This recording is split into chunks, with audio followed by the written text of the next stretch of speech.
Donc maintenant, avec la deuxième connecteur logique, c'est la conjonction. La conjonction de deux propositions P et Q et la proposition notée P et Q. Elle est vraie seulement si P et Q sont vrais simultanément. Donc pour que cette proposition soit vraie, les deux propositions P et Q doivent être vraies en même temps. C'est la table de vérité de la conjonction.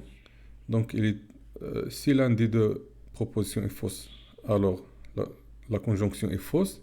Le seul cas où la conjonction est vraie, c'est lorsque P et Q sont vrais simultanément.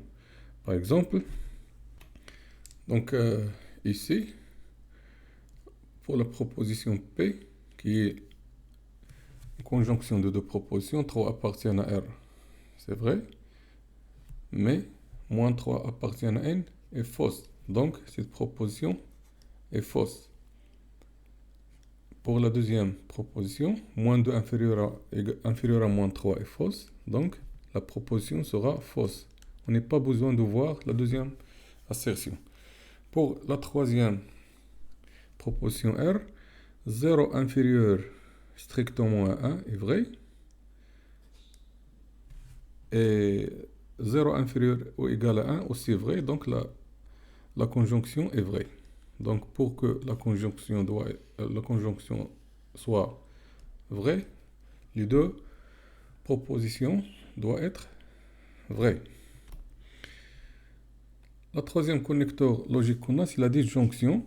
La disjonction, c'est la proposition qui relie deux propositions P et Q, mais en utilisant le connecteur logique O. Elle est fausse seulement si P et Q sont fausses simultanément. C'est-à-dire, lorsqu'on a la disjonction, donc on a le choix. Il se fait que l'un des deux propositions est vrai. Table de vérité de la disjonction. P, Q.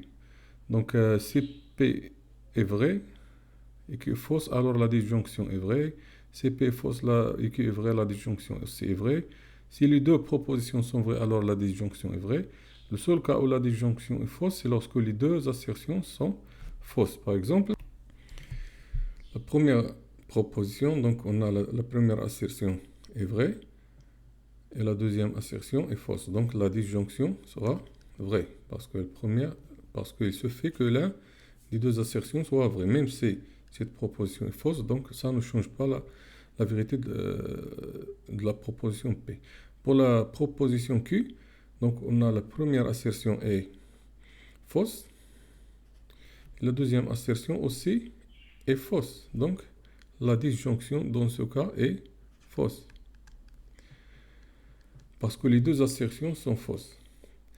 Pour la troisième proposition R, c'est une disjonction de deux propositions où la première est vraie et la deuxième est vraie. Donc la disjonction est vraie. Donc ici, il y a ici une application montrée en utilisant la table de vérité que la négation de cette première proposition, c'est-à-dire de la conjonction et la disjonction de deux négations. Et aussi la conjonction de deux propositions, la négation de conjonction et la disjonction de deux négations. Ces deux lois s'appellent les lois de Morgan. Donc on va essayer de montrer l'un et à vous de montrer l'autre en utilisant la table de vérité.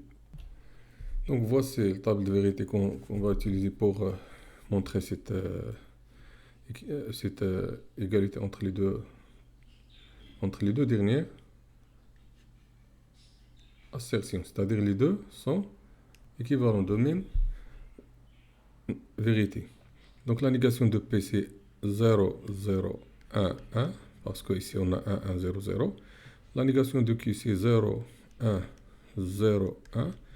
La conjonction de P et Q, c'est ici 1, 1, donc c'est 1. Après, on a 1, 0, c'est 0. 0, 1, c'est 0. 0, 0, c'est 0. La négation de cette conjonction, c'est 0, 1, 1, 1. Et dernièrement, la disjonction de deux négations. La négation de P et la négation de Q sont fausses, donc c'est fausse. 0, 1, c'est 1. Parce qu'on a ici la disjonction. Ici, 1, 0, c'est 1. Et dernièrement, 1, 1, c'est 1. Et on voit que les, les résultats, ou bien la nature de vérité pour les deux dernières assertions sont les mêmes. Et donc la négation de P et Q, c'est la négation de P en disjonction avec la négation de Q. Donc, à vous de montrer la deuxième question par la même méthode, table de vérité. Et cette loi s'appelle loi de Morgan, qu'on va voir ultérieurement.